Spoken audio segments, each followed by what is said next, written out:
The mill for grinding old people young was an inn that existed in the early years of the 19th century on the north shore of Belfast Lough. It was managed by a woman called Peggy Barclay, who was very famous in 1798.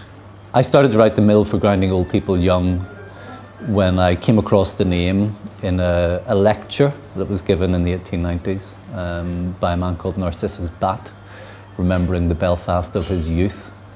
And I was just intrigued that Peggy Barclay, who was such a well-known name at the time of the United Irishmen, had lasted into the next century, into the 19th century, and that she carried on running bars, and that she had a bar with a great name. I awoke at not much after 5:30 to the baying of dogs.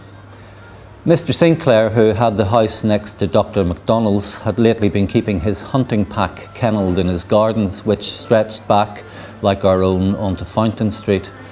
And 2 or 3 times in the week would run the dogs through the streets before the town was fully roused. I drew the curtain back a few inches from the left edge of the window frame, and with my fingertips made a porthole in the condensation. The very first sight I met with was Lord Belfast, astride a grey mare, talking to Mr. Sinclair's master of hounds by the wall of the old castle gardens, and appraising the dogs as they flowed past, a limited palette of white, black and tan. One city, one book is a programme whereby one book is chosen to represent a city and to encourage people to get involved in reading. I've always considered myself to be first and foremost a Belfast writer.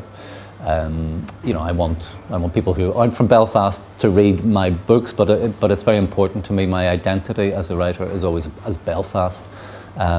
Everything else is supplementary, and the city has always been my imaginative heartland. I've always wanted to write fiction that was set here, or that in some way was informed by my living here. But to have something like this in Belfast and for my novel to be the first one is, you know, it's something you would never have imagined when you were starting to write.